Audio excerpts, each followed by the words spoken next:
Hi friends, welcome back to my channel.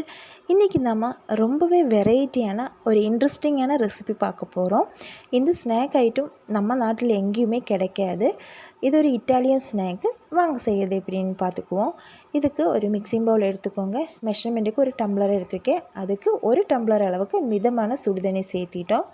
1 spoon instant east, 1/4 spoon உப்பு, 1 spoon அளவுக்கு சர்க்கரை இதையும் சேர்த்தி 1 டம்ளர் மைதா மாவு சேர்த்த போகிறோம். இதுக்கு ஃபுல்லாகவே 1.5 டம்ளர் மைதா மாவு தான் நான் சேர்த்துறோம். அதையே 2 டைமாக ஆட் பண்ணி மிக்ஸ் பண்ண போகிறோம். நீங்கள் எவ்வளோ எடுக்கிறீங்களோ அதுக்கு தகுந்த மாதிரி 2 டைமாக நீங்கள் ஆட் பண்ணிக்கோங்க. இப்போ இதையே நம்ம ஒரு கரண்டி வச்சு நல்லா மிக்ஸ் பண்ணிக்கலாம். நம்ம கை வச்செல்லாம் மிக்ஸ் பண்ண முடியாது, கையிலெல்லாம் நல்லா ஒட்டும்.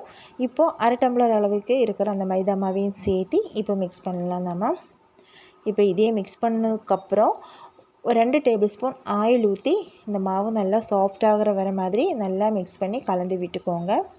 கலந்து விட்டதுக்கப்புறம் நம்ம க்ளோஸ் பண்ணி ஒரு 30 நிமிஷத்துக்கு நம்ம ஓரமாக வச்சிடலாம். 30 நிமிஷத்துக்கு அப்புறம் நாம் ஓப்பன் பண்ணி பார்க்கலாம். இப்போ க்ளோஸ் பண்ணிட்டோம். இது அங்கே இருக்கட்டும்.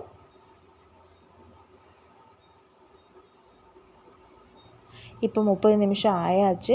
இப்போ நம்ம ஓப்பன் பண்ணிக்கலாம். இப்போ நம்ம 2 கையுமே கொஞ்சம் தண்ணி அப்ளை பண்ணிக்கோங்க. ஆயில் வேண்டாம், தண்ணி அப்ளை பண்ணிக்கோங்க. அதுக்கப்புறம் இப்போ நான் பண்ணுற மாதிரியே நீங்கள் பண்ணிக்கோங்க. இந்த மாவை அந்த 4 சைடும் 4 சைடு இப்படி ஃபோல்ட் பண்ணி விட்டுக்கோங்க. ஒவ்வொரு டைம் நீங்கள் ஃபோல்ட் பண்ணும்போதும் கை கொஞ்சம் தண்ணியில் நனைச்சி எடுத்துக்கோங்க. அப்போ தான் நம்மளால் அதை ஃபோல்ட் பண்ண முடியும். இப்போ இதையே நம்ம க்ளோஸ் பண்ணி ஒரு 20 நிமிஷத்துக்கு நாம் ஓரமாக வச்சிடலாம். அதுக்கப்புறம் பார்க்கலாம். இப்போ 20 நிமிஷம் ஆயாச்சு. இப்போ நம்ம ஃபஸ்ட்டு எப்படி பண்ணணுமோ அதே மாதிரி இதையே நம்ம தண்ணியில் கை வச்சு 4 சைடுமே இதே மாதிரி இழுத்து நல்லா ஃபோல்ட் பண்ணி விட்டுக்கோங்க. அதுக்கப்புறம் நம்ம அதையே க்ளோஸ் பண்ணி வச்சிடலாம். இப்போது அதையே நம்ம ஒரு 30 நிமிஷத்துக்கு அப்புறம் பார்த்துக்கலாம். இப்போ ஒரு 30 நிமிஷம் ஆயாச்சு. இப்போ அதை எடுத்துக்கோங்க. இப்போ நம்ம ஃபஸ்ட்டு எப்படி பண்ணணுமோ அதே மாதிரி நீங்கள் ரிப்பீட்டாக பண்ணிக்கோங்க. அந்த 4 சைடுமே ஃபோல்ட் பண்ணணும். நம்ம மாவு திருப்பியெல்லாம் போட வேண்டாம். எப்படி வச்சோமோ அதே மாதிரி கொஞ்சம் கையில் தண்ணி தொட்டு 4 சைடுமே ஃபோல்ட் பண்ணி எடுத்துக்கோங்க. அதுக்கப்புறம் நம்ம க்ளோஸ் பண்ணிக்கலாம். இப்போ இதையே நம்ம க்ளோஸ் பண்ணி நம்ம ஃப்ரிட்ஜில் ஒரு 6 மணி நேரம் வச்சு எடுக்க போகிறோம். இப்போ நீங்கள் சாயந்தரம் செய்கிற மாதிரி இருந்தால் காலையில் நீங்கள் இது ட்ரை பண்ணி எடுத்து வச்சுக்கோங்க. இப்போ 6 மணி நேரம் நான் ஃப்ரிட்ஜுக்குள்ளே எடுத்தாச்சு. பாருங்கள், பபிள்ஸ் எல்லாம் வந்திருக்கு பாருங்கள். இப்போது இந்த ஸ்நாக்கை நீங்கள் எந்த கடாயில் செய்கிறீங்களோ அந்த கடாயில் ஒரு 3 டேபிள் ஸ்பூன் அளவுக்கு ஆயில் ஊற்றிக்கோங்க. அதை இப்படி நல்லா ஒரு ப்ரெஷ்ஷு வச்சு நல்லா அப்ளை பண்ணி விட்டுடலாம்.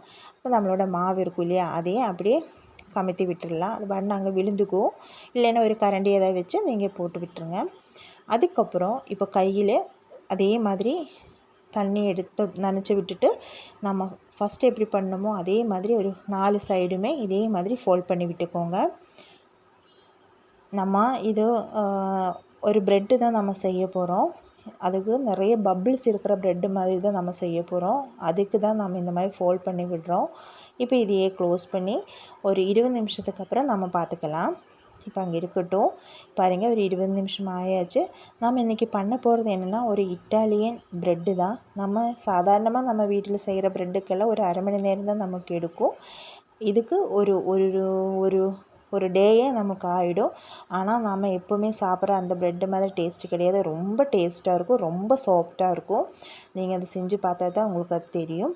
இப்போ இதையே க்ளோஸ் பண்ணி ஒரு 2 மணி நேரத்துக்கு அப்புறம் நம்ம பார்த்துக்கலாம். பாருங்கள், 2 மணி நேரத்துக்கு அப்புறம் மாவு நல்லா ஸ்ப்ரெட் ஆகி ரொம்ப சாஃப்டாக வந்திருக்கு. நம்ம 2 மணி நேரத்துக்கு அப்புறம் இப்போ கை வச்சு நல்லா இந்த மாதிரி ஒரு இது நான் பண்ணுற மாதிரி பண்ணி விட்டுக்கோங்க. ஒரு ஹோல் மாதிரி பண்ணி விட்டுக்கோங்க. ஆனால் ஹோல் இருக்காது, ரொம்ப சாஃப்ட். இது கை வைக்கும்போது உள்ளே அப்படியே போய்க்கும்.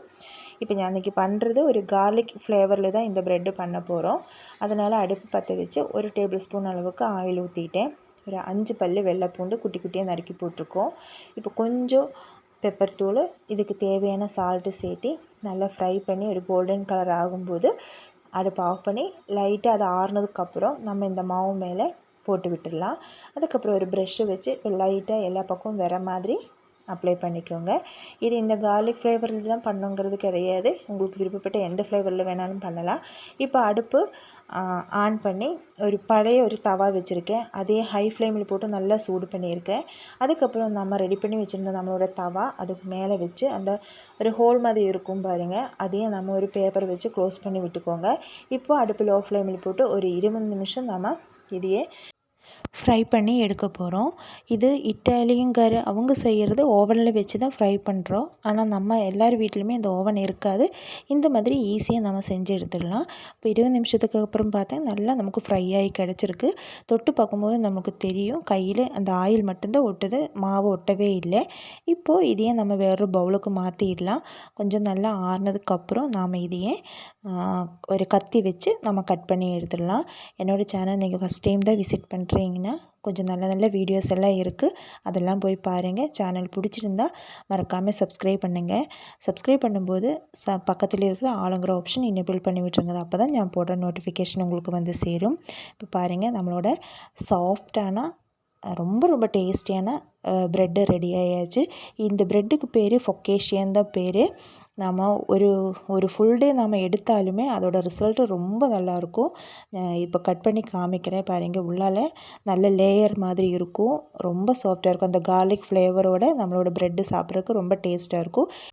இல்லை உங்களுக்கு சைட் டிஷ் வேணும்னா நம்ம சிக்கன் பெரட்டு, மட்டன் பெரட்டோடையெல்லாம் வச்சு சாப்பிட்றதுக்கு ரொம்பவே அட்டகாசமாக இருக்கும். மறக்காமல் வீடியோஸ் பிடிச்சிருந்தா லைக் பண்ணுங்கள், ஷேர் பண்ணுங்கள். டாடா, பாய்.